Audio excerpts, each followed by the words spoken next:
설교 시작하겠습니다. 성령께서 오늘 우리에게 조명해 주실 시편 제33편에는 좀 긴 표제어가 붙어 있습니다.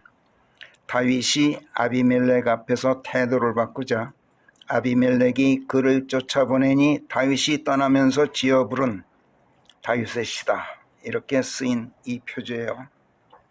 그 내용이 역사적인 사건을 기술하고 있는 겁니다. 그래서 사무엘기상 20장, 21장, 22장 등에 수록되어 있는 역사적 상황을 먼저 살펴보는 것이 이 시편을 쓰게 된 동기라든지 또 그 시편의 내용을 이해하는 데 도움이 될 것 같습니다. 사무엘기상 20장에서 사울 왕이 다윗이 살아있는 한 나라가 안정되지 못할 것이다. 그러므로 반드시 그를 죽여야 한다. 그러면서 다윗을 당장 잡아들이라고 그의 아들 요나단에게 명령을 합니다. 그러나 요나단은 부왕의 이런 생각이 온당치 않다면서 다윗이 무슨 잘못을 했습니까? 무슨 역모를 꾀하거나 반국가적인 잘못을 저질렀다고 그를 죽이려 하십니까? 하면서 부왕에게 항변을 하죠. 그러자 사울이 얼마나 화가 났든지 자기 아들인 요나단에게 창을 던지려고 합니다. 사울은 그 창술에 아주 능했던 대장수였어요. 요나단은 이걸 보고 자기 아버지가 다윗을 죽이기로 작정했다는 것이 확고하다는 것을 확인을 하죠.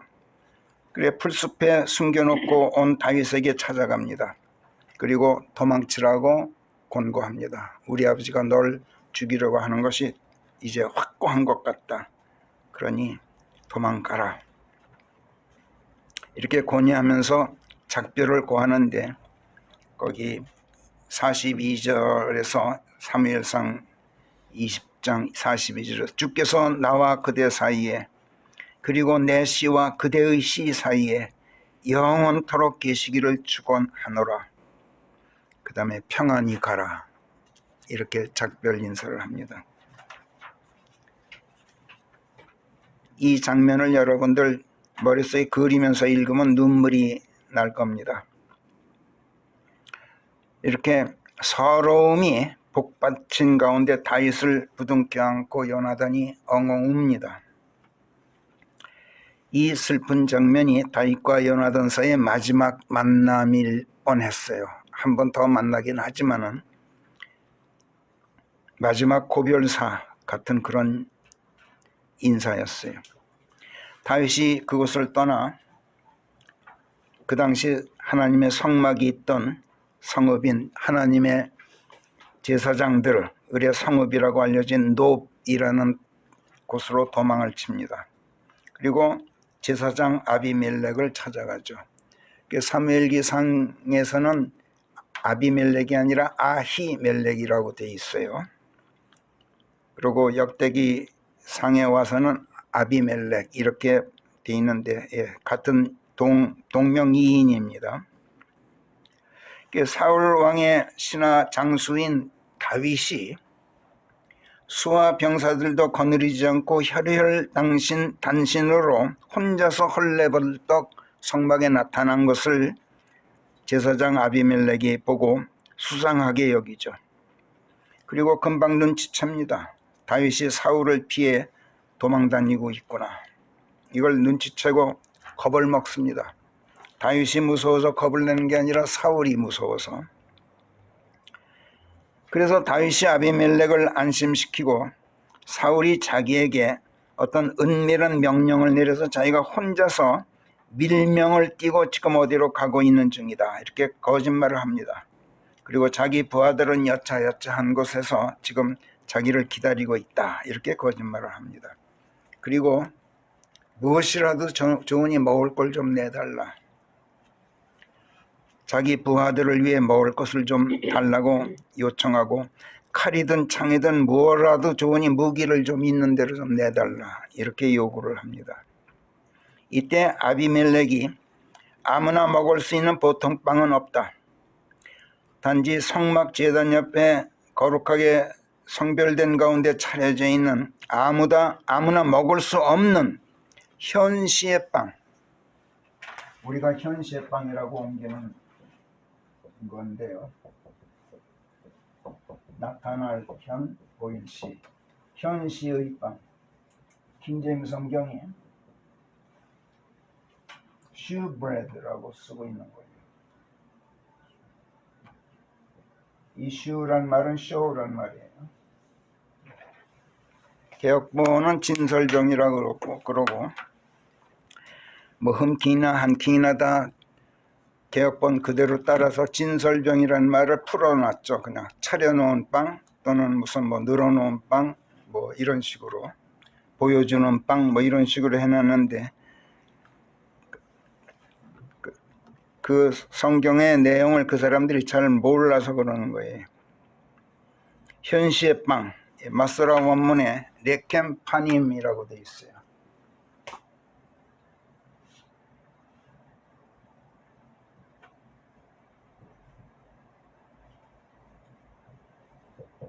빵을 빵이라고 그러는데 이 빵이라는 말이 여기서 나왔어요. 파님. 히브리어에서 나온 말이에요.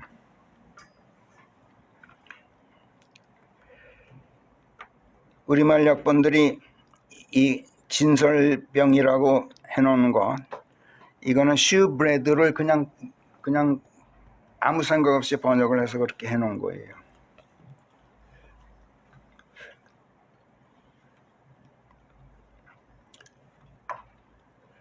히브리어로도 이 shewbread를 어디서는 마아레켓이라고 쓴 데도 있어요.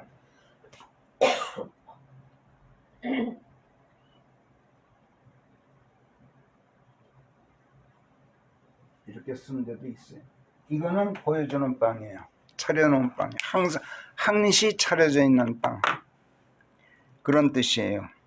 그런데 아주 세 군데밖에 안 나와요. 그리고 나머지는 전부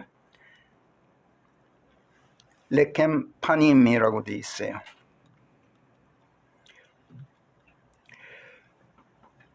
예수께서 요한복음 6장에서 당신 자신을 일컬어서 나는 하늘에서 내려온 살아있는 빵이다 이렇게 말씀하셨죠.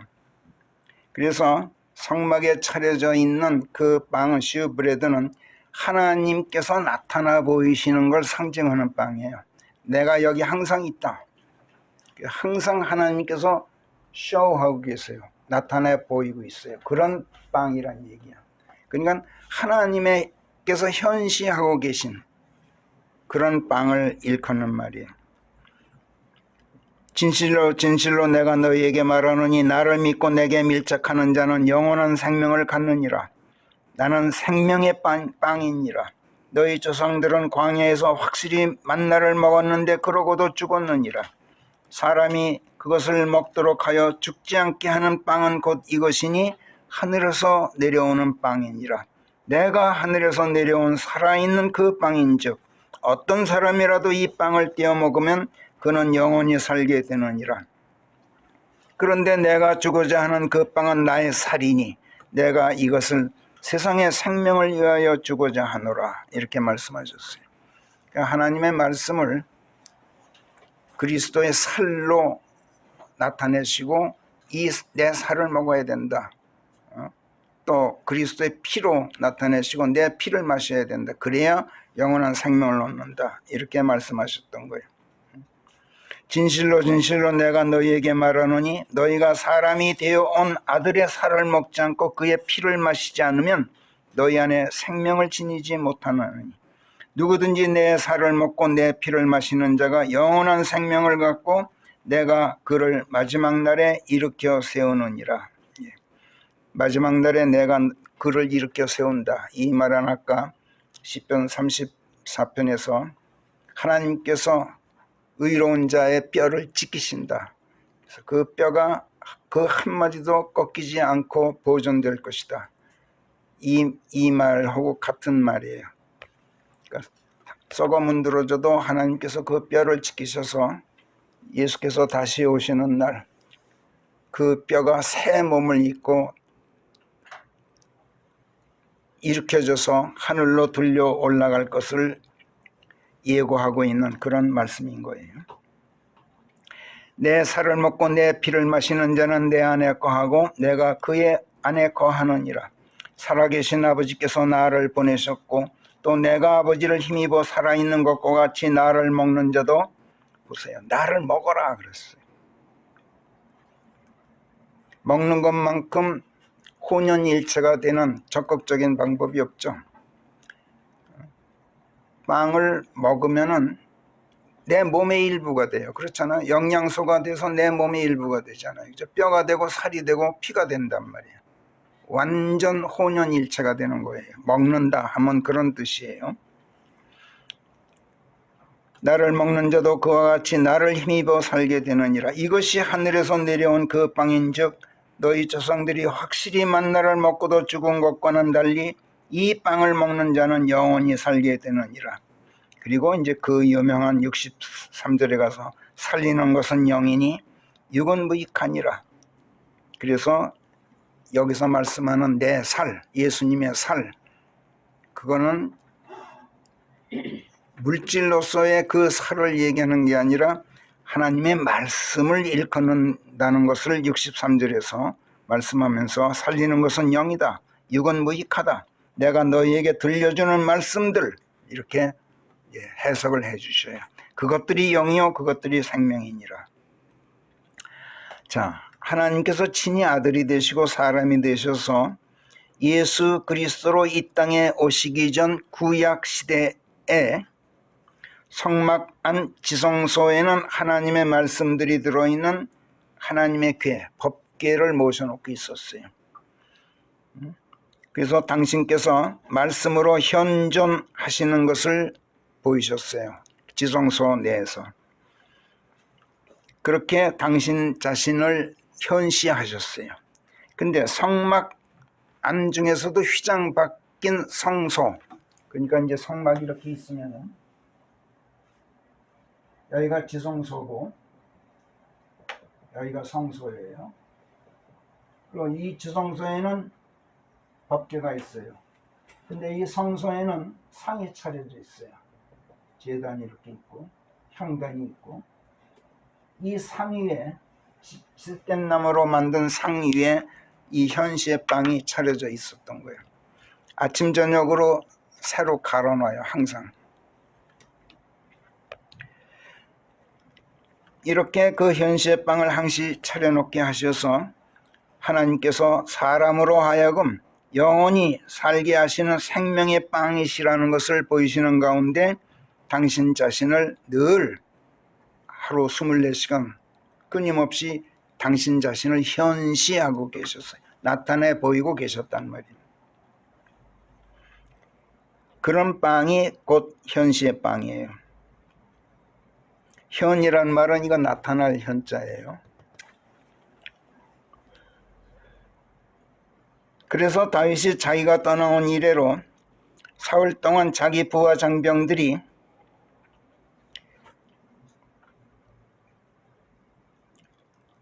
사흘 동안 자기 장병들이 그 젊은이들에도 불구하고 여자와 관계한 일이 없다. 그러니까 몸을 정결하게 지켰다. 그러니까 아무나 먹을 수 없는 빵, 거룩한 빵이긴 하지만 생각하기에 따라서는 내 부하들이 먹어도 되지 않겠느냐. 이렇게 아비멜렉을 설득을 하죠. 이걸 훗날 마태복음 12장에서 예수께서 제자들과 함께 곡식밭 지나가셨을 때 제자들이 배고픈 나머지 곡식 이삭 다 먹고 허기를 달랬던 일이 있었을 때 그날이 바로 안식일이었던지라 바리새인들이 그걸 보고 즉각 시비를 걸어왔었죠.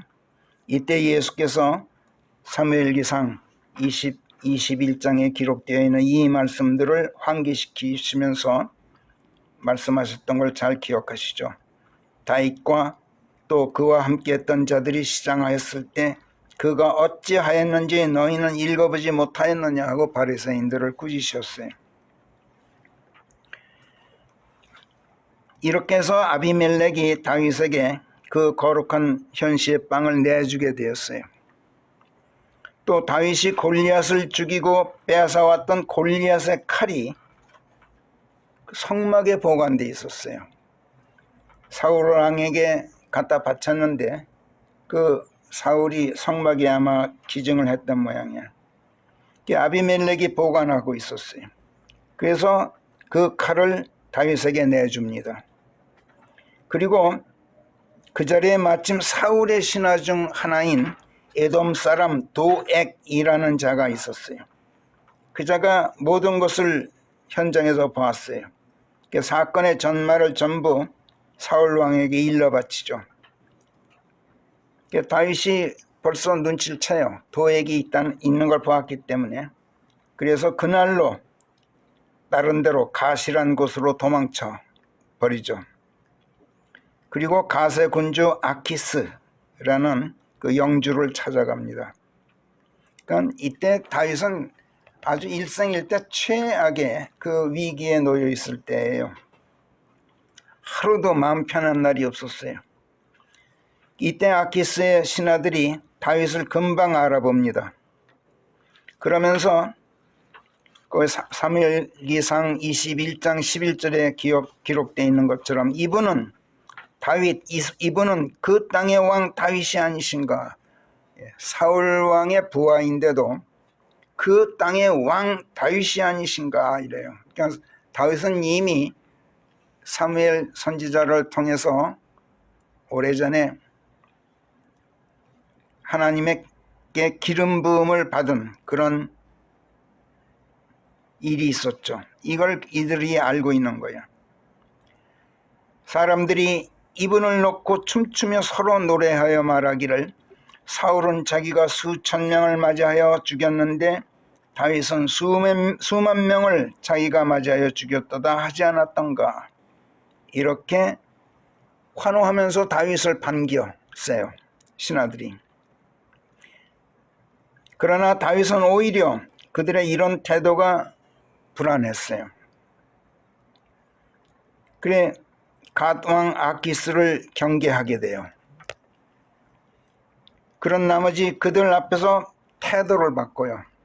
다윗이 미친 척, 실성한 사람인 척해요. 침을 질질 흘리면서 완전히 미친 척해요.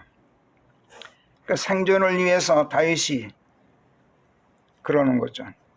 그러자 아키스가 신하들에게 왜 미친 사람을 내게 데려왔느냐 이러면서 다윗을 쫓아보냅니다. 그래서 다윗이 거기서 떠나 그렇지 않았으면은 아마 아키스에게 체포돼서 사울 왕에게 끌려갔을지도 몰라요. 다윗이 거기서 이제 또 떠나서 아둘람 동굴로 피신하게 되죠. 바로 이 사건이 여기 시편 34편의 표제어의 배경이 된 거예요. 여기서는 다윗이 태도를 바꾸어 미친 척하자 아비멜렉이 다윗을 쫓아보냈다 이렇게 되어 있는데 사실은 아비멜렉이 쫓아보낸 게 아니라 아키스가 쫓아보낸 거예요. 근데 어떤 점에서는 아비멜렉이 그렇게 했다고 볼 수도 있어요. 왜냐하면은 그 노 땅에 성막에 있을 때 그 성막으로 아비멜렉을 다윗이 찾아갔을 때 왜 도액을 그 현장에 있게 했느냐. 이게 아비멜렉의 실수였던 거예요. 아마도 일부러 그랬을지 몰라요. 왜냐하면 은밀하게 했다가는 사울 왕에게 살아남지 못할 거를 눈치채고 그걸 겁먹고서 도액을 일부러 현장에 있도록 했던 것 같아요. 그러니까 아비멜렉이 쫓아보낸 것이나 마찬가지예요. 결국은. 그러나 아비멜렉은 결국 훗날 사울 왕에게 무참하게 참살당하고 맙니다. 도액이 죽여요. 사울 왕의 명을 받고 나중에.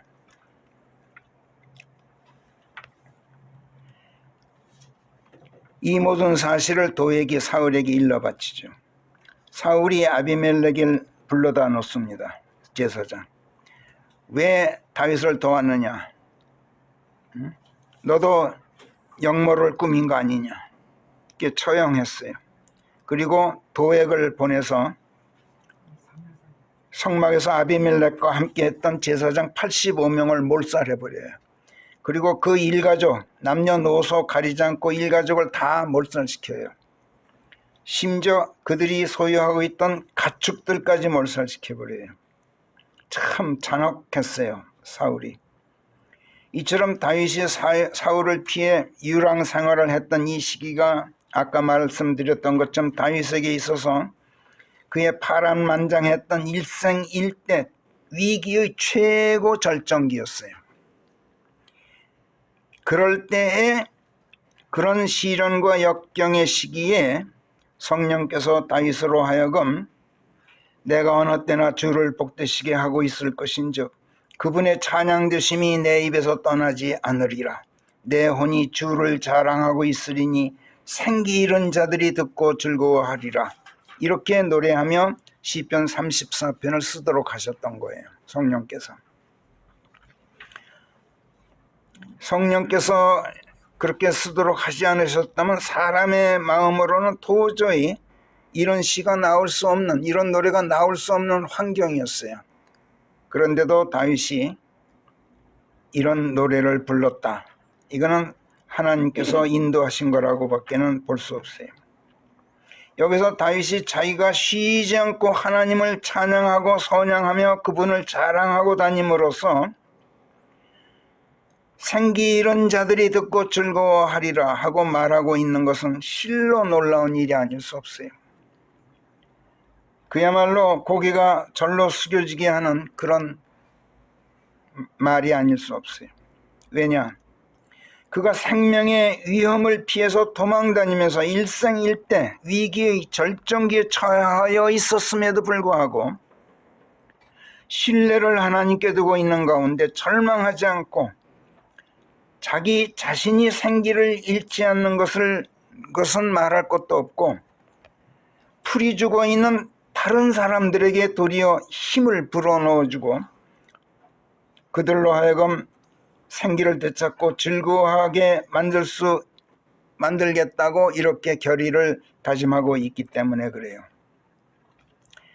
매사에서 형통한 사람, 성공한 사람이 성공담을 들려주면서 사람들을 격려하거나 또는 실패를 거듭했더라도 실패를 딛고 역경을 극복하고 마침내 성공한 사람이라면 다른 사람에게 힘을 주고 용기를 불어넣어주는 경우는 흔히 있죠.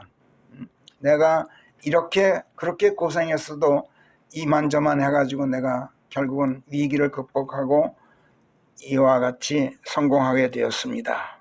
이렇게 말하는 사람들은 한둘이 아니죠. 그렇죠? 성공담을 들려주는 것.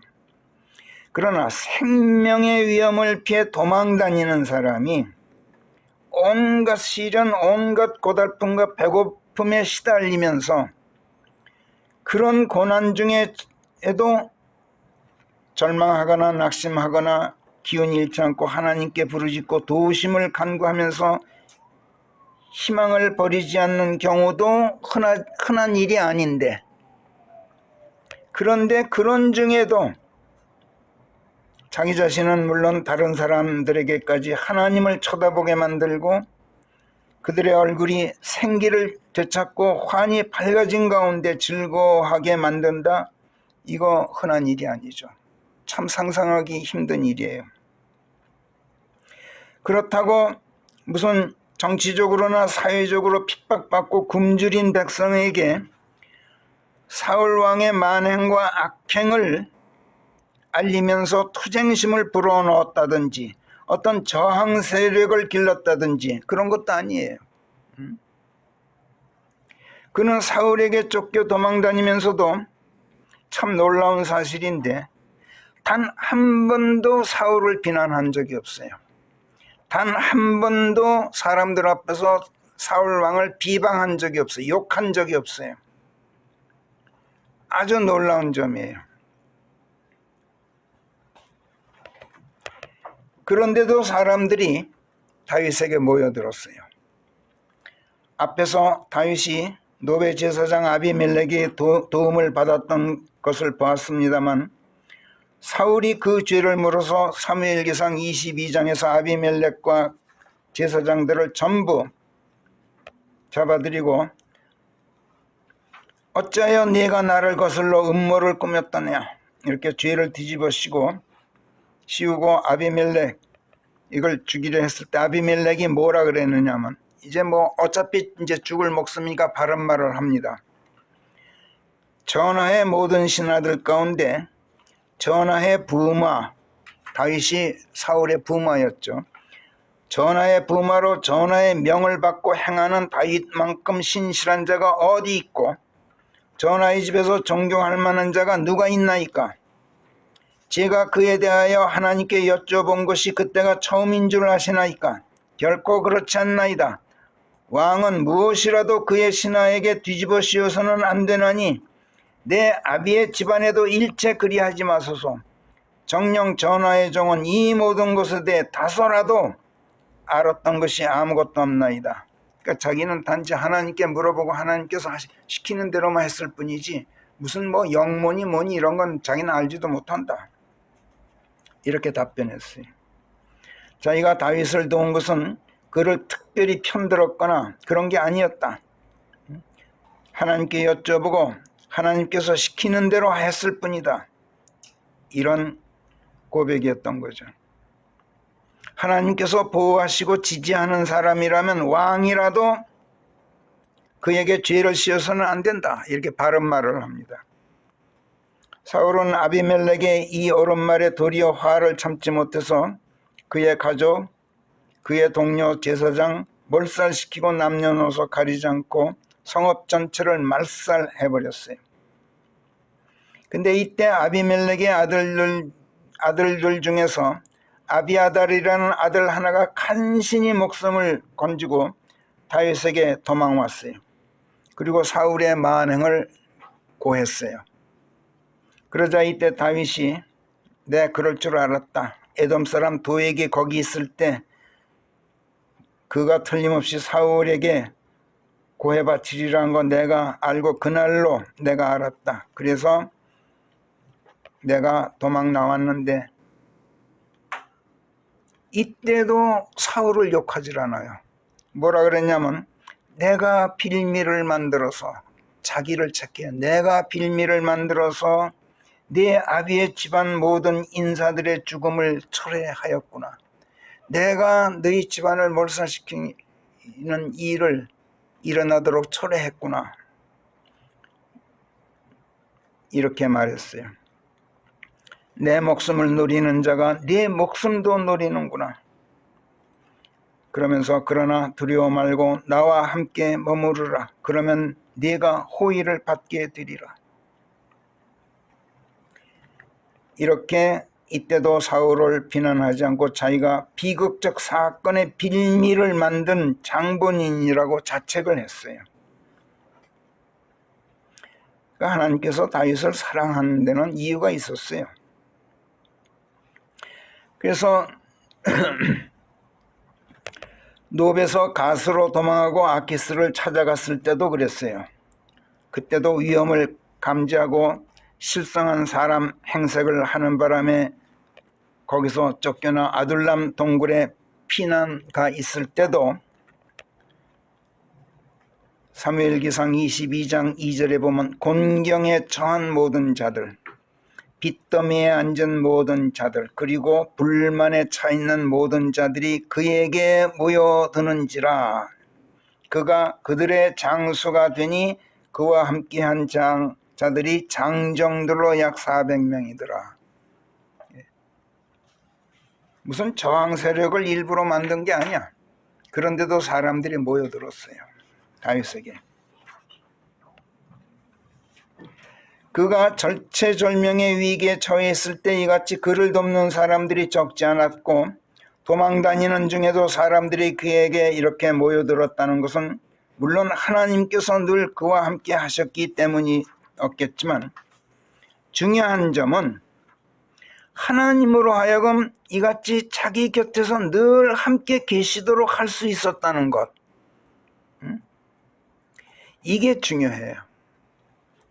하나님을 아는 명철이 그에게 있었고 하나님께서 늘 자기와 함께 하시도록 할 수 있는 지혜를 지니고 있었던 거야. 다윗이. 그렇다면 다윗이 어떻게 이런 명철과 지혜를 터득할 수 있었을까? 성령께서 이것을 오늘 우리에게 시편 34편 말씀들을 통해서 가르쳐 주고자 하셔요. 그래서 오늘 설교 제목을 복을 얻는 명철과 지혜 이렇게 정하게 된 이유예요. 우리도 명철을 얻고 지혜를 배우자, 이런 뜻으로. 자, 지혜의 책으로 알려진 책이 성경 중에 잠언이죠.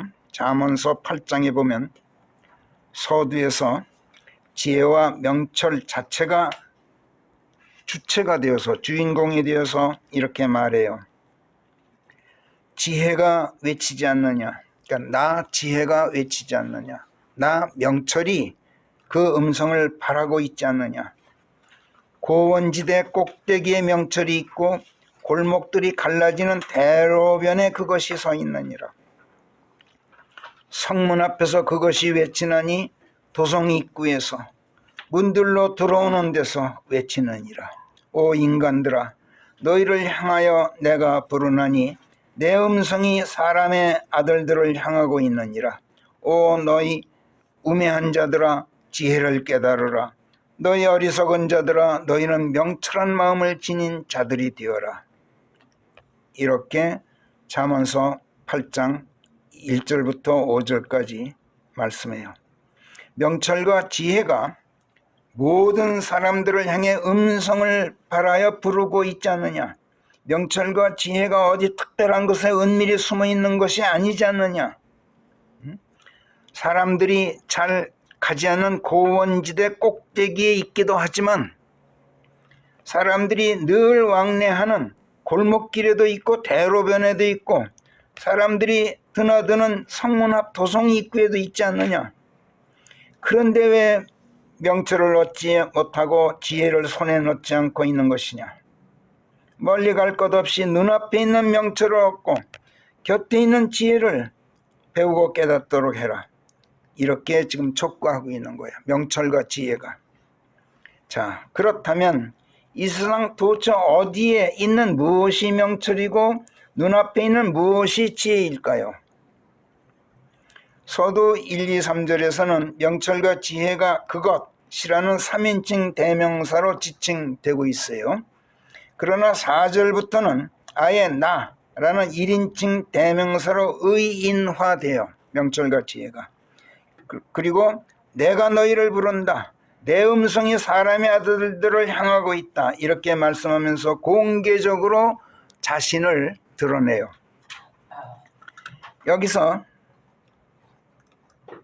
나라고 자기를 소개하는 주체가 주 하나님 말고 누구를 의미하겠습니까? 나 하나님이 너희를 부른다. 나 하나님이 너희를 향하여 음성을 바라고 있다. 지금 그렇게 말씀하고 있는 거예요. 이게 뭘 말해요? 주 하나님, 당신 자신이 곧 명철과 지혜다. 이런 선언인 거예요. 또 하나님께서 친히 음성을 발하시고 사람의 아들들을 향하여 말씀하신다면 이것은 곧 성경 말씀들을 읽는 것이 아니고 무엇이겠습니까? 성경 말씀들이 곧 명철과 지혜이고 성경 말씀들이 곧 주 하나님이시고 성경 말씀들이 친히 음성을 발하여 사람들을 향해서 말씀하고 있으니 성경 말씀들을 귀 기울여 듣고 지혜를 깨닫고 명철한 마음을 지니게 되어라. 이런 말씀인 거예요. 그렇다면 성경 말씀이 무엇을 말씀하고 무엇을 이야기하기에 성경 말씀들을 듣고 명철을 얻으라, 성경 말씀들을 듣고 지혜를 터득하라 이렇게 말씀하는 것일까요? 잠언 8장 6절부터 9절까지 보세요. 들으라, 내가 빼어난 사실들을 이루고자 하나니 내 입술이 열리면 올바른 일들이 이야기되리라. 명철과 지혜, 즉 하나님께서 곧 성경이 빼어난 사실들을 일러 말씀하고 올바른 일들을 이야기한다고 여기서 말씀해요. 빼어난 사실들을 일러 말씀한다. 이게 무슨 뜻이야? 세상에서 초월해 있는 사실들, 세상 밖 피 안의 세계에 있는, 그래서 세상에는 없는 그런 일들을 말씀한다는 거예요. 성경이. 세상이 주지 못하는 것, 세상은 말하지도 못하고 말할 수도 없는 것, 세상은 주지도 못하고 줄 수도 없는 것, 이것을 성경이 말씀하고 있다는 것이고 성경이 준다는 거예요. 그러니까 성경이 말씀하는 것들은 세상이 이야기하는 것이 아니라, 사람이 말하는 것이 아니라 하나님께서 말씀하시는 것이기 때문에 올바를 수밖에 없다는 거예요. 하나님께서 말씀하시는 게 왜 올바를까요? 7절 8절이 답해요. 정녕 내 입은 진실을 이야기하리니 내 입술은 사악을 혐오하느니라. 8절에서 내 입에서 나오는 모든 말씀들은 의 안에 있어 비뚤어지거나 어그러진 것이 그 안에 일체 없느니라. 그러니까 하나님의 입에서 나오는 말씀들은 올바르고 진실할 수밖에 없죠. 예수께서 사악한 마귀의 정체성을 뭐라고 밝히셨던가요? 마귀를 일컬어서 예수께서는 거짓말쟁이다, 거짓말의 아비다, 이렇게 요한복음 8장 44절에서 말씀하셨어요. 하나님께서 마귀를 미워하시는 이유는 마귀가 거짓말의 원흉으로서 거짓말만 짓거리는 사악한 존재이기 때문에 미워하시는 거예요. 그런데 고린도후서 4장 4절에 보면 그런 자가 이 세상 신이야. 또 에베소서 6장 12절에 보면 그런 자가 이 세상 어둠의 통치자야. 또 예수께서 6장 12절에서 밝히신 바에 따르면 마귀는 이 세상의 군주야. 그렇다면 마귀의 지배하에 있는 이 세상은 어때? 거짓될 수밖에 없죠. 세상 사람들도 거짓말쟁이들일 수밖에 없을 거예요. 그런즉 세상이 이야기하는 것은 비뚤어져 올바르지 않고 세상 사람들이 말하는 것은 거짓되어 진실하지 않을 것이죠. 하나님께서 마귀를 미워하시고 세상을 신뢰하지 않고 사람들의 사람됨을 보지 않으시는 이유가 이것일 터. 그래서 하나님께서는 당신의 입술로도 마귀처럼 사악한 것을 이야기하실 수가 없고 그 입으로 진실하지 않고 올바르지 않은 것은 말씀하실 수가 없는 분이야. 이것이 하나님의 입에서 나오는 말씀들이 오직 진실하고 올바르고 비뚤어지거나 어그러진 것이 그 안에 일체 없는 이유예요. 또 그분이 이야기하시는 것들이 거짓된 세상에서는 찾아볼 수 없는, 이 세상을 초월해 있는 빼어난 일들일 수밖에 없는 이유인 거예요.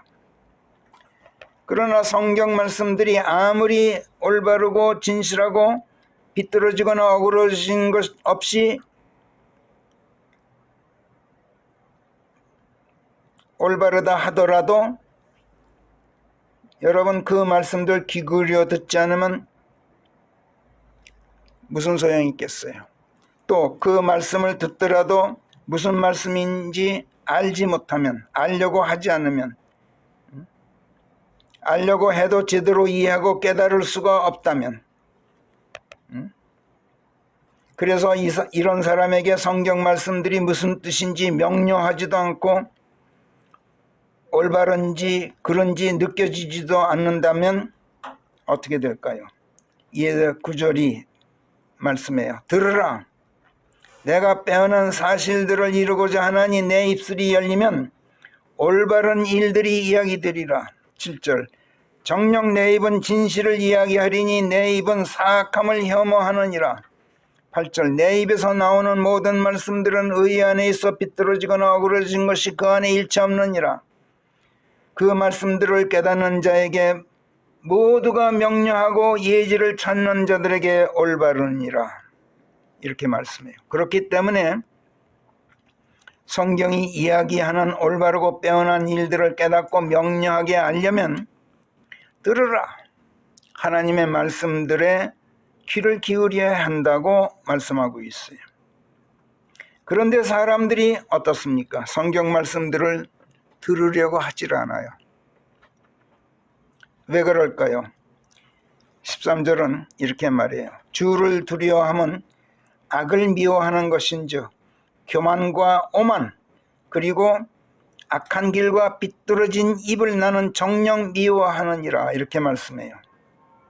하나님께서 악을 미워하시기 때문에 사람들은 하나님을 좋아하질 않아요.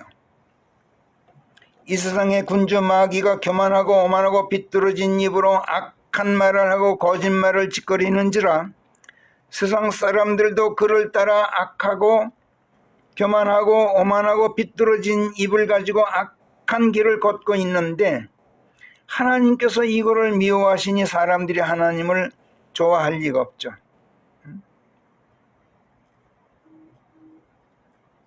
그러니까 세상 사람들은 하나님을 사랑하지도 두려워하지도 않아요.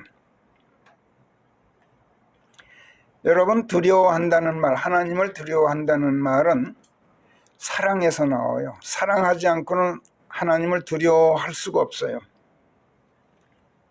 누군가를 여러분 사랑하면 사람끼리라도 그를 조금이라도 서운하게 하지 않을까?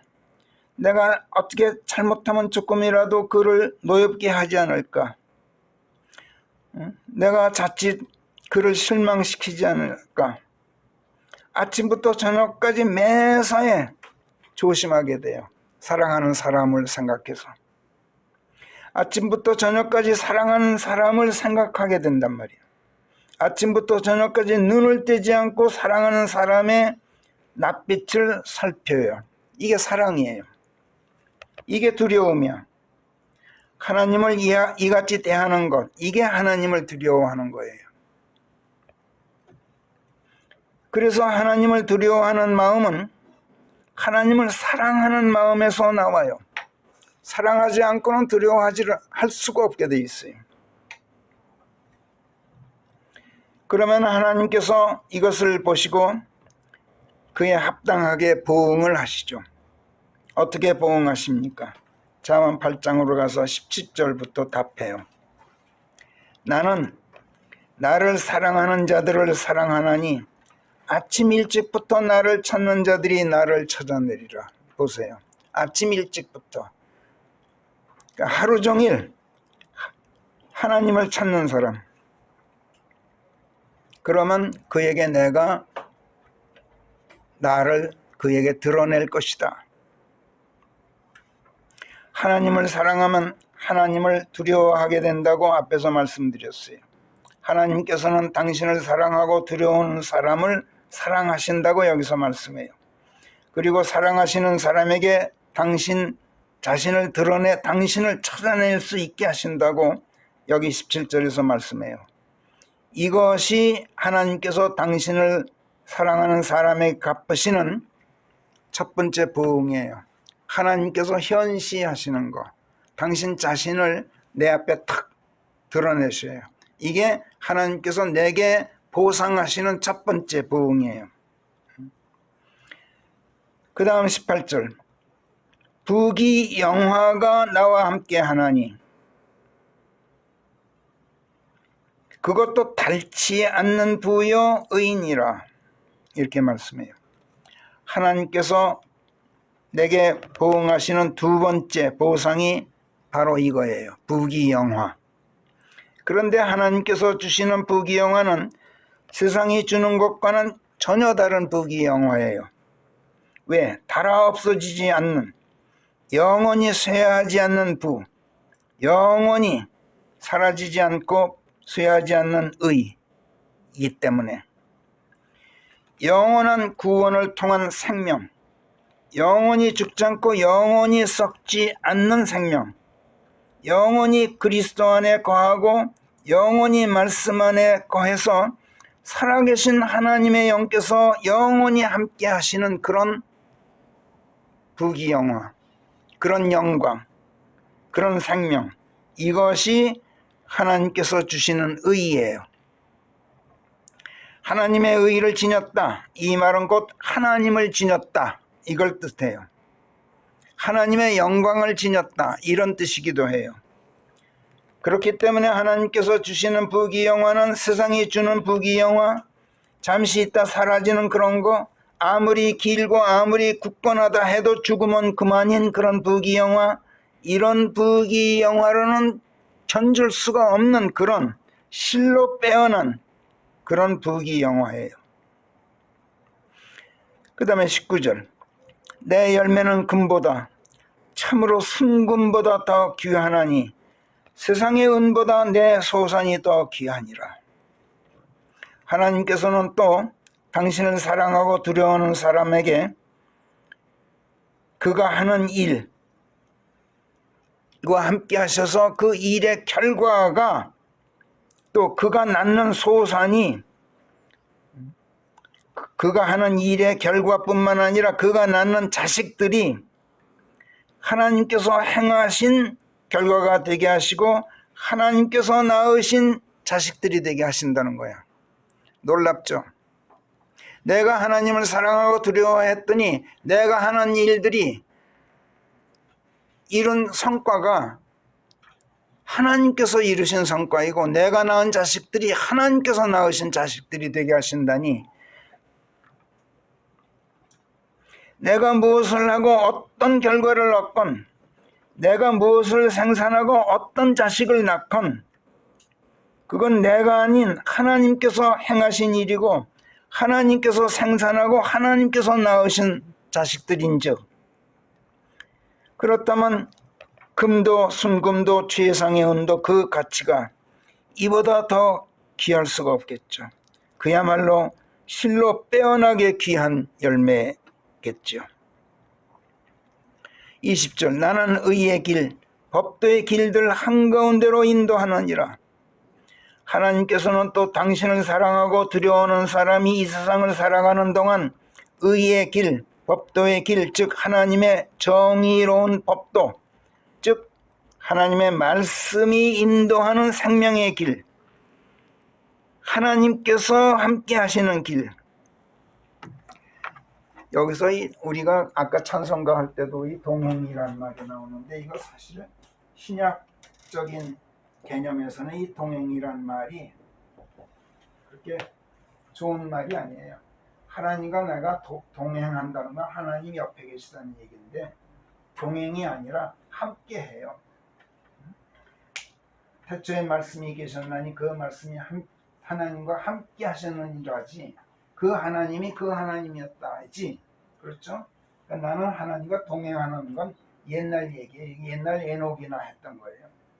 지금은 우리는 하나님과 동행하는 게 아니에요. 하나님이 가시면 내가 가는 거고 내가 가면 하나님이 가고 계신 거예요. 동행이 아니야.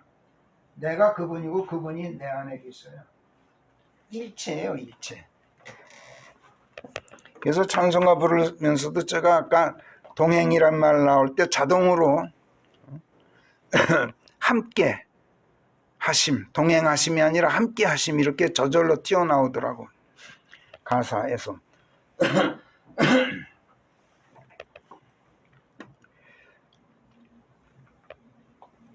이렇게 하나님께서 함께 하시는 길에서 절대로 벗어나지 않도록 인도하신다는 거예요. 내가 하나님을 사랑하고 하나님을 두려워하면 이 세상을 살아가는 동안에 그렇단 말이야. 하나님의 말씀이 인도하는 길에 있으면 그 길은 곧 하나님께서 행하시는 길이야. 하나님께서 거닐고 계신 길이야. 그렇기 때문에 그 어떤 세상 악, 그 어떤 불행, 그 어떤 질병, 그 어떤 재난 절대로 범접하지 못해요. 때로는 연단과 시험을 위해서 하나님께서 병에 걸리게도 하시고 재난을 당하게도 하시지만, 그거는 시험과 연단을 위한 거야. 내 성장을 위한 거야. 반드시 회복하게 해주세요. 이것이 하나님을 사랑하고 두려워하는 사람에게 갚으시는 하나님의 세 번째 보응이에요. 21절 그리하여 나를 사랑하는 자들로 하여금 자산을 물려받을 수 있도록 주선하나니. 뭐가? 누가? 명철이, 지혜가, 하나님이, 하나님의 말씀이 그런단 말이야. 그들의 창고는 내가 채우는 법이니라. 보세요.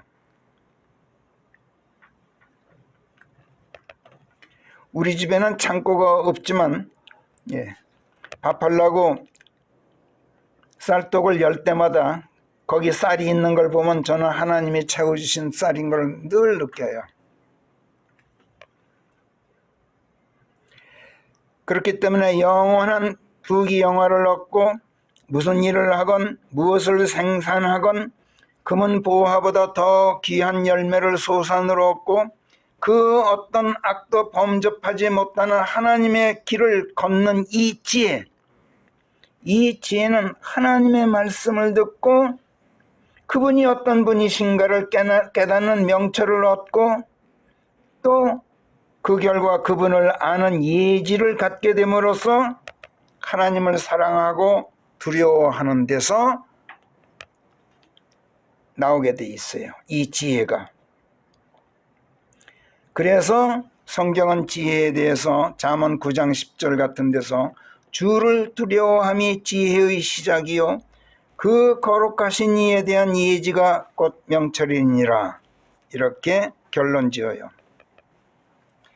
그런데 어떻습니까? 사람들이 하나님의 말씀들에 귀를 주질 않아. 그래서 사람들은 하나님이 어떤 분인지를 알지 못하고 깨닫지도 못해. 그래, 그분에 대한 사랑도 없고 두려움도 생기지가 않아요.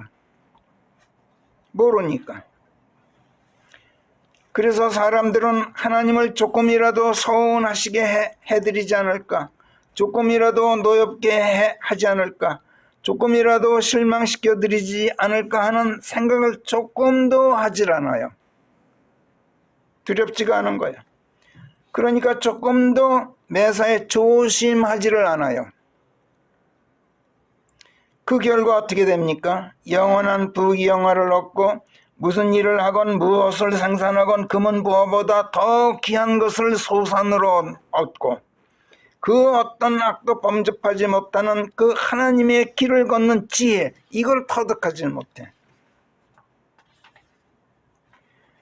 그렇다면 어째서 사람들은 이같이 하나님의 말씀들에 귀를 주지 않는 것일까요? 그냥 뻔하죠. 세상에 이 세상 신인 마귀를 따라서 교만하고 오만하기 때문에 그래요. 자기들도 모르는 사이에 그래요. 이 세상의 군주 마귀를 따라서 악한 길에 있기 때문에 그래요. 이게 성경의 진단이에요. 교만하고 오만하면 하나님은 물론 그분의 말씀들에도 관심이 없죠. 관심이 없으니 그분을 찾지도 않죠. 하나님을 찾지 않으니 어떻게 해요? 하나님께서 현시하지를 않으셔요. 당신을 드러내 보이질 않으셔요.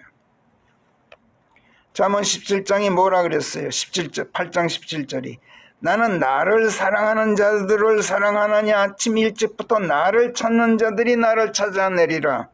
이렇게 말씀하셨잖아요. 하나님을 사랑하지 않고 그분을 찾지 않으니 어떻게 됩니까? 하나님을 소유하지 못해요. 하나님을 소유하지 못하니 분별력도 생기지 않죠. 기지 넘치는 안을 짜내는 예지도 얻지 못하죠. 사려 분별도 생기지 않죠. 부귀영화, 순금보다 더 귀한 소산 하나도 얻지 못하죠. 하늘의 재산 물려받지도 못해요. 다 놓쳐요. 결국 하나님을 사랑하지 않는 것은 그래서 어리석음이요, 그분을 두려워하지 않는 것은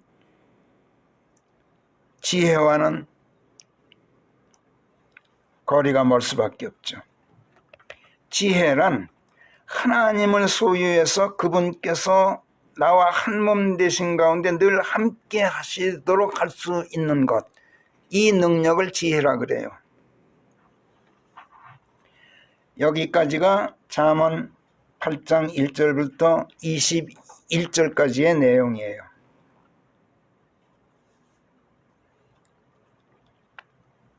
그리고 이어 22절부터 마지막 36절까지 이 지혜가 태초에 하나님과 함께하고 있었다, 이렇게 선포해요. 아주 놀라운 말씀이 나와요. 태초에 말씀이 계셨나니 그 말씀이 하나님과 함께 계셨은즉 그 말씀이 하나님이셨느니라. 그분께서 태초에 하나님과 함께 하셨던 것이라. 이렇게 말씀하는 요한복음 1장 1, 2절과 정확하게 맥을 같이 해요. 잠언 8장 22절부터.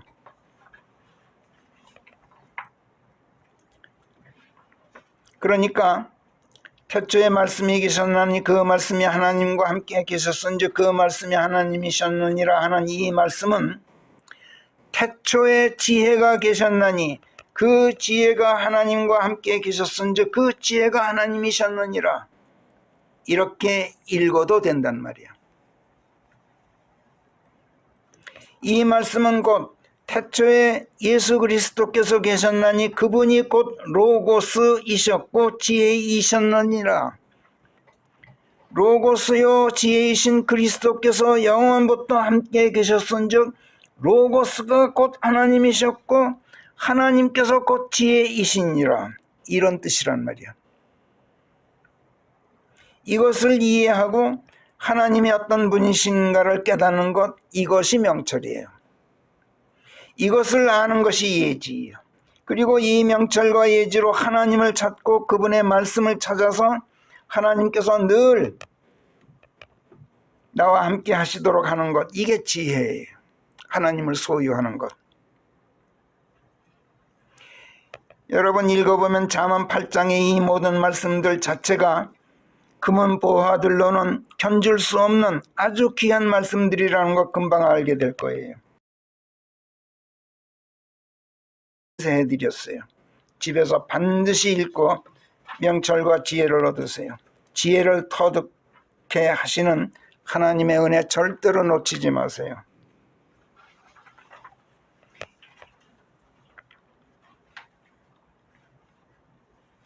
자, 그런데 여기 문제가 있어요. 하나님을 사랑하지 않고 두려워하지 않는 것은 비단 세상에 속한 사람들만 그런 게 아니라는 점이에요.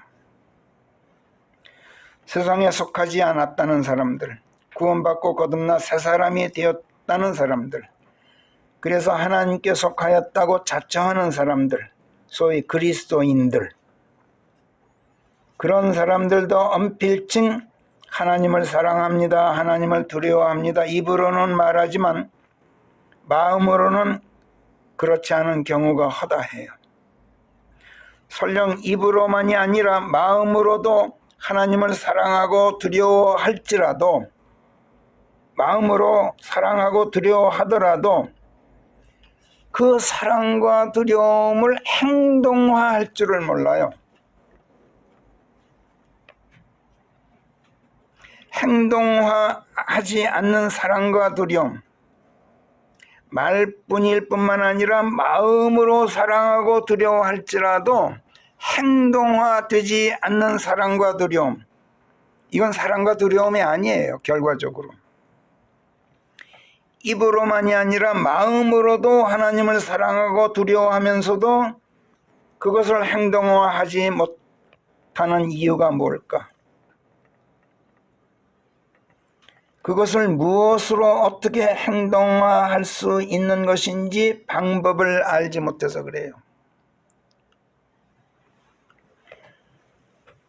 적어도 지금 이 자리에 있는 여러분들은 마음으로 하나님을 사랑하고 진정으로 하나님을 두려워하는 분들이란 것, 여러분 자신도 자부하고 있겠지만 저도 조금도 믿어 의심치 않아요.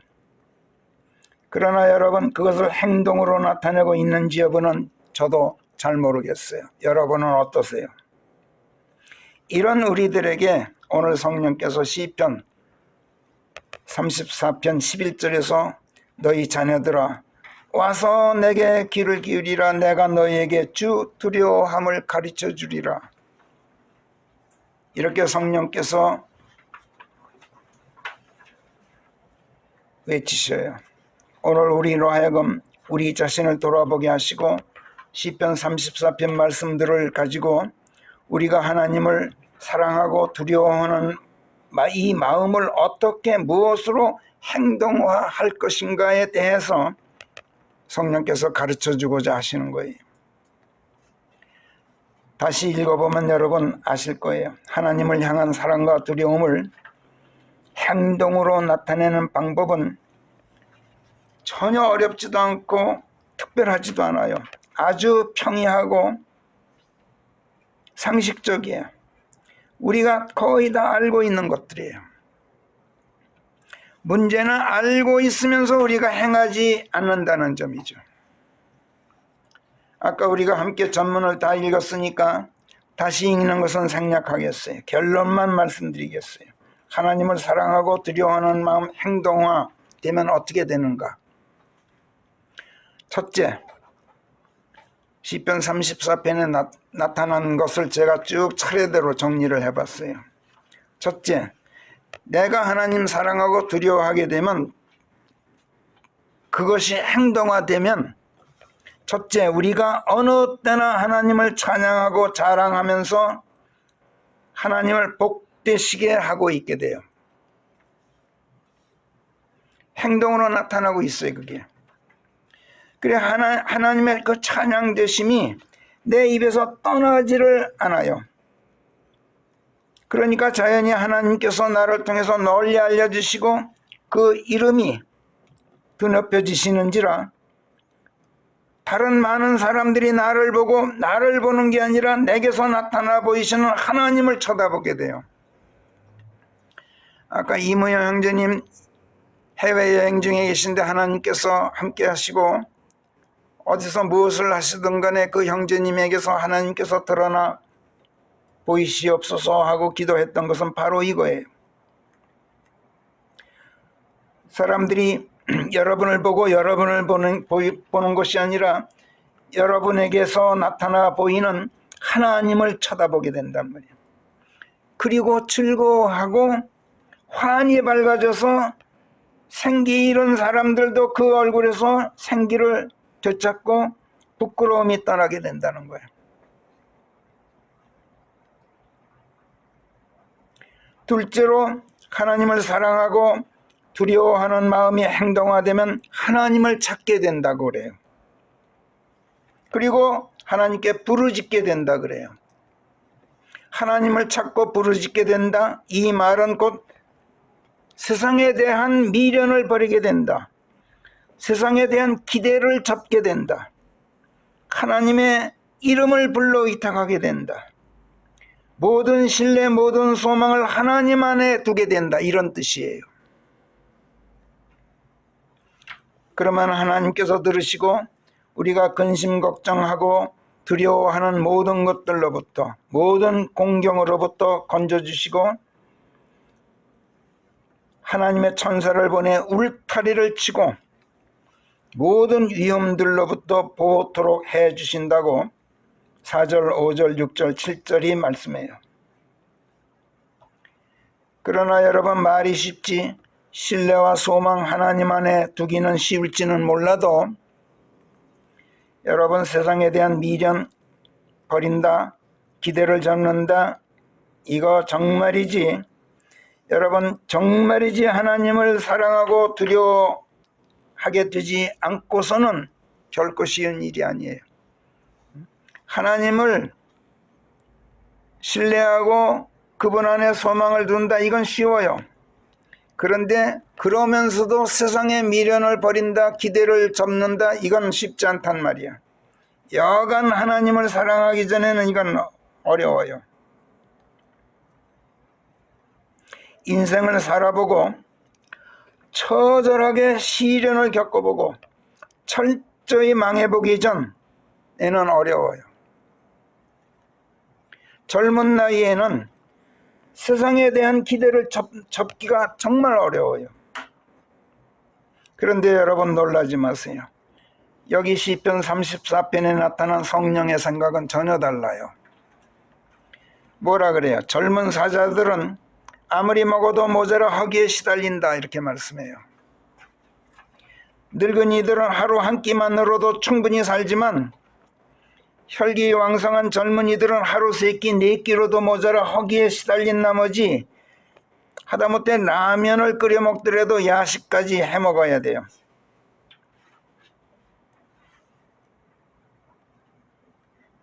그러니까 항상 모자라요. 젊은이들에게는 항상 허기에 시달려요.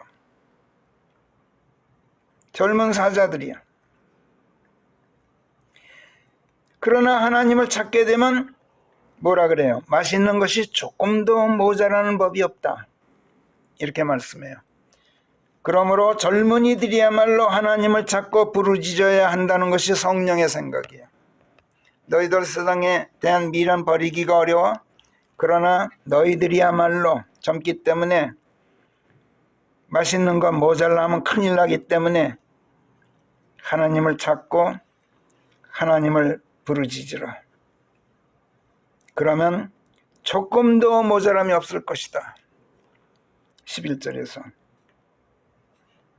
그런데 문제는 어떻게 해야 젊은 사람들로 하여금 이것을 깨닫게 할까요? 어떻게 해야 그들로 하여금 하나님을 찾고 부르짖는 지혜를 얻게 할 수 있을까요? 이게 문제예요. 성령께서는 다윗으로 하여금 8절에서 주께서 선하신 것을 맛보고 알게 되어 그분을 신뢰하게 되라 이렇게 충고하도록 인도하셔요.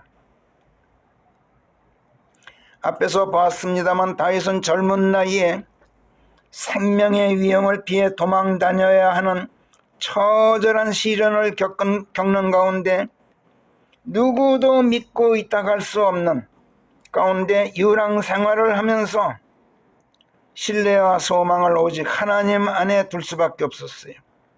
그분을 찾고 부르짖는 지혜를 젊은 나이에 터득할 수 있었던 거예요.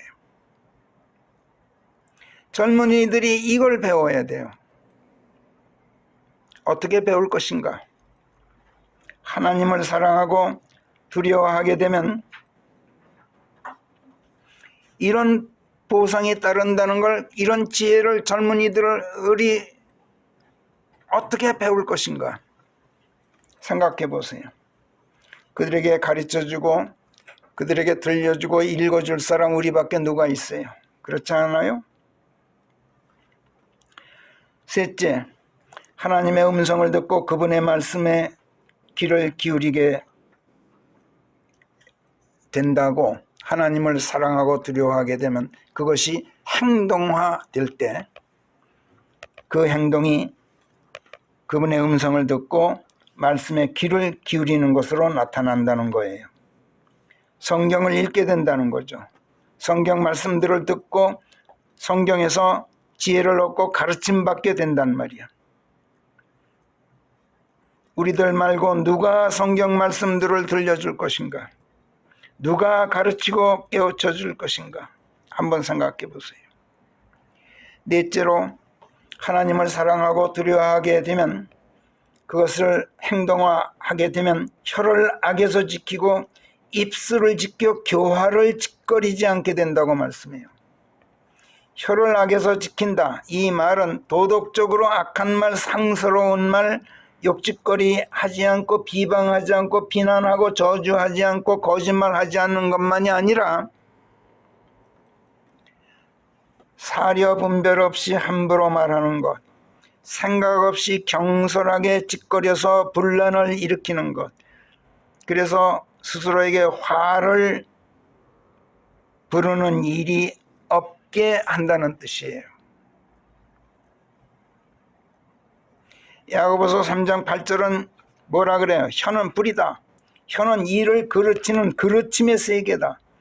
혀를 잘못 놀려 몸 전체를 더럽히고 지옥불에 불타게 만든다. 이렇게 말씀하잖아요. 그리고 8절은 뭐라 그래요? 야고보서 3장 8절. 치명적인 독으로 가득 차 있다. 야고보서 3장 6, 7, 8. 다섯 번째로 하나님을 사랑하고 두려워하는 마음이 행동화하게 되면 악에서 떠나 선을 행하는 가운데 화평을 찾고 그것을 추구하게 된다고 말씀해요. 여기서 화평을 찾고 화평을 추구한다는 말씀, 이 말씀 이해하는 데는 조금 더 어려움이 없겠죠. 그런데 여러분, 지금까지 이 대목을 주석한 많은 책들을 읽다 보면 성령께서 이 말씀을 하시면서 지금 하나님의 마음속에 담고 계신 그 생각이 무엇인지를 이해한 사람이 하나도 없는 걸 제가 발견하게 돼요.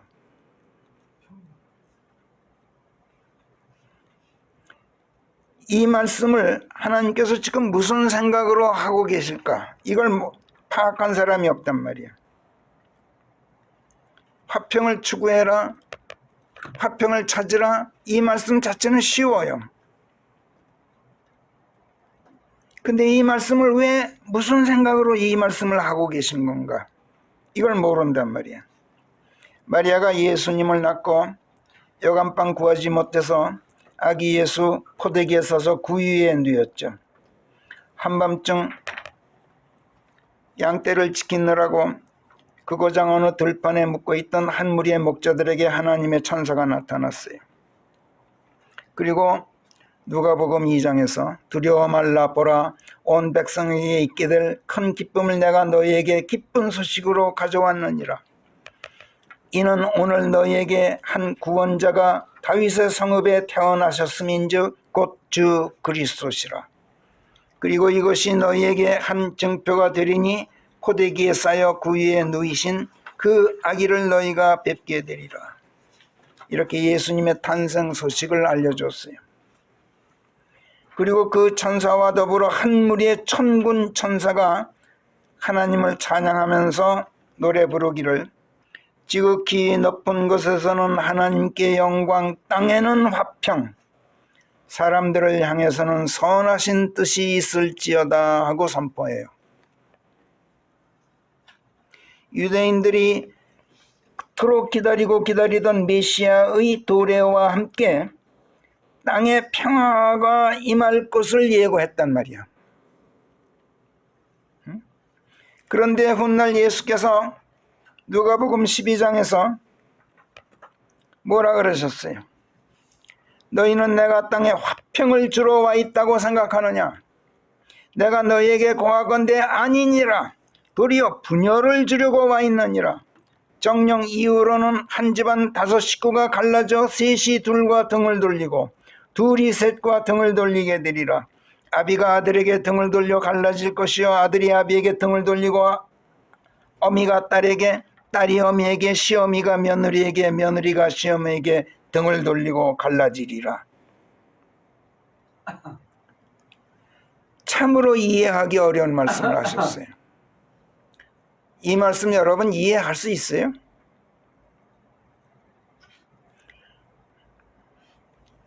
하나님께는 영광이요 땅에는 화평. 천사가 예수님의 탄생과 함께 그렇게 선포했는데 정작 예수님께서는 내가 땅에 화평을 주러 와 있다고 생각하느냐? 내가 너에게 고하건대 아니다. 이 말씀도 지금까지 올바로 이해한 사람이 별로 없는 것 같아. 예수께서 전파하신 구원의 복음을 듣고 그 복음을 받아들이고 그분을 믿고 그분 안으로 들어가 그분께 밀착해서 구원받고 그리스도인으로 거듭난 사람과 반대로 복음을 배척하고 그리스도를 배격하는 사람이 한 집안 식구 안에 있게 되어서 그분 때문에 가정에 불화가 생기고 평화가 깨어지게 될 것을 예고하신 말씀이라는 것이 지금까지의 정설이에요. 지금 어느 조석서를 봐도 그래요. 근데 사실은 절대로 그렇지가 않아요. 이 말씀 제대로 이해하려면 최소한 미카서 3장에서 3장, 4장, 5장, 6장, 7장까지 다 읽어야 돼요. 그것도 아주 조심스럽게 주의 깊게 읽고 나야만 예수께서 그래서 이 말씀을 하셨구나 하는 걸 깨닫게 돼요.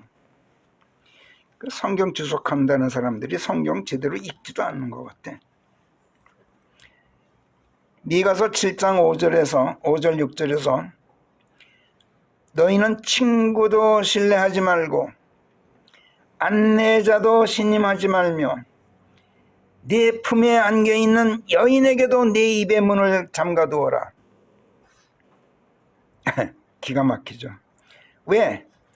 이는 자식이 아비를 공경하지 않고 딸이 일어나 제 어미에게 덤벼들며 며느리가 시어미에 맞서 덤벼들민즉 사람의 원수들은 본디 그 자신의 집 식구들이니라. 무서운 말씀을 하셔요.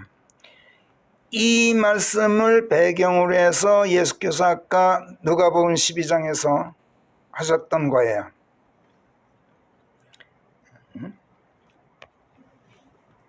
이 말씀까지 미가서 3장에서부터 시작해서 4, 5, 6장을 거쳐서 최소한도 미가서 7장 5절 6절 말씀까지 깊이 통찰하지 않고는 예수님의 그 말씀을 바르게 이해하기가 어렵게 되어 있어요.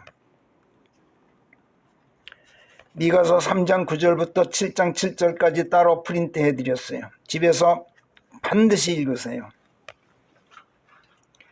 특히 미가서 5장 10절부터 6장 전체를 읽고 나면 예수께서 누가복음 12장에서 하신 말씀이 복음 때문에 집안이 분열될 것을 예고한 것이 아니라 하나님에 의해서 낱낱이 고발되는, 하나님께서 고발하시게 되는 인간들의 비행과 타락과 우상숭배 때문에 집안에 분란이 생길 것을 예고하신 말씀이라는 것을 알게 될 거예요. 내가 세상에 와서, 예수께서 내가 세상에 와서 너희들의 모든 비리, 비행, 타락, 거짓말 전부 내가 고할 것이다.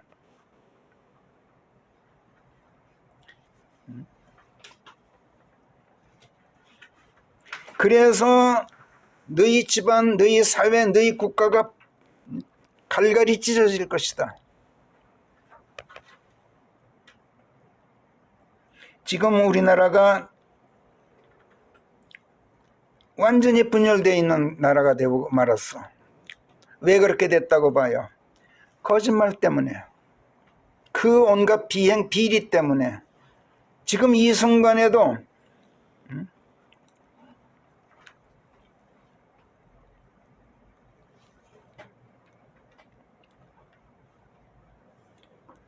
거짓말쟁이들이 나라를, 국회를 장악하고 있잖아요.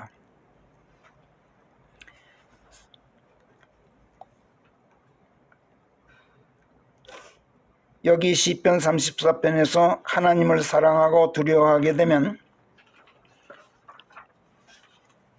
행동화될 때 화평을 추구한다, 화평을 구한다. 이 말씀은 집안뿐만 아니라 사회 전체, 국가를 분열시키고 화평을 깨뜨리는 온갖 비리들과 비행들과 거짓말들과 타락들을 몰아내서 정의와 정직으로 세상을 청소하게 된다, 이런 뜻이에요. 너희가 정말 하나님 사랑하니? 너희가 정말 하나님 두려워하니? 그거 한번 행동화해봐. 그러면 너희가 빗자루 들고 나서게 될 거야. 너희 사회에 충만해 있는 온갖 비리, 비행, 타락, 거짓말,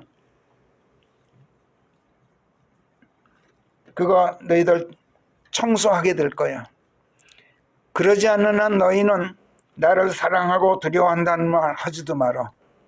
행동화되지 않으면 소용없어. 지금 그런 뜻이란 말이야.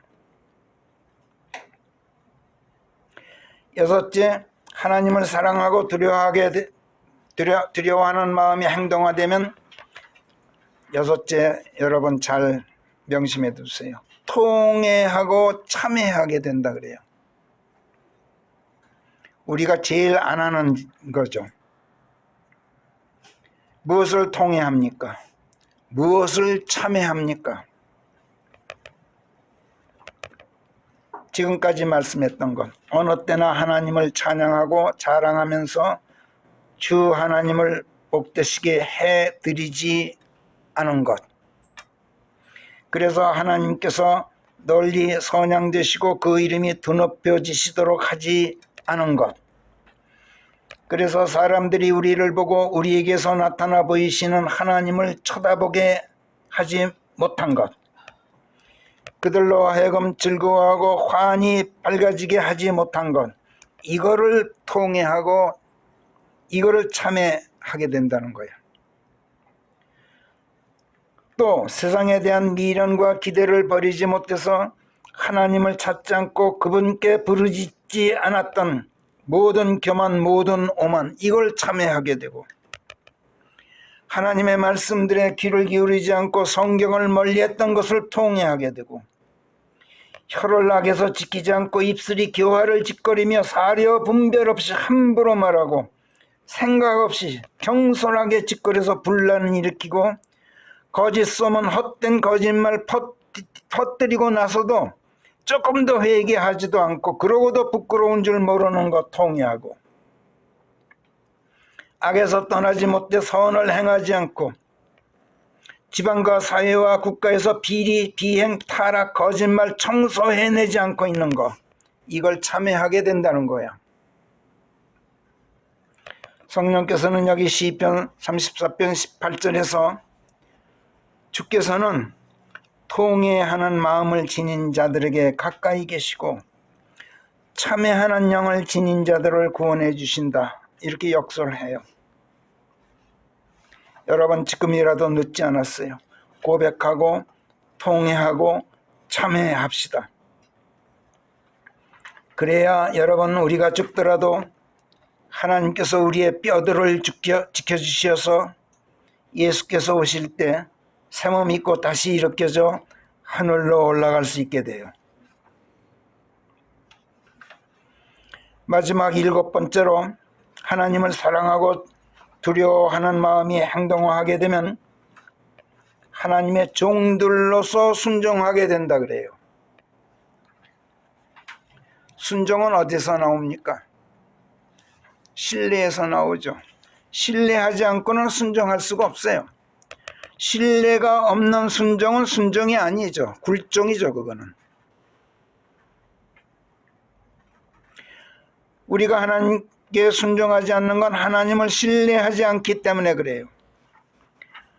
하나님을 신뢰하지 않으면, 우리가 종으로서 순종하지 않으면 하나님께서 그 혼을 구속해 주지 않으신다 그래요.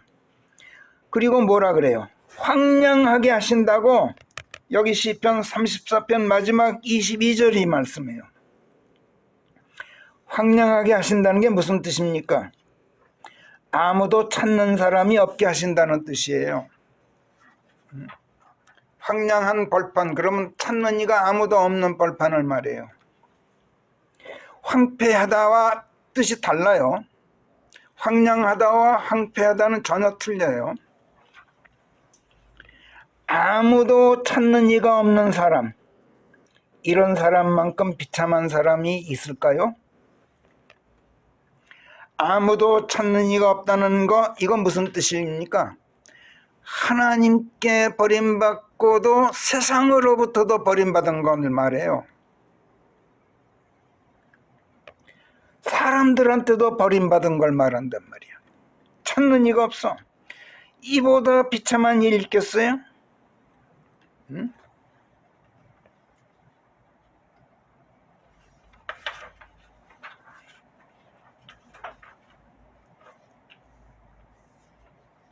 여러분, 하나님 사랑하고 두려워하는 줄 여러분도 알고 저도 압니다. 그러나 행동합시다.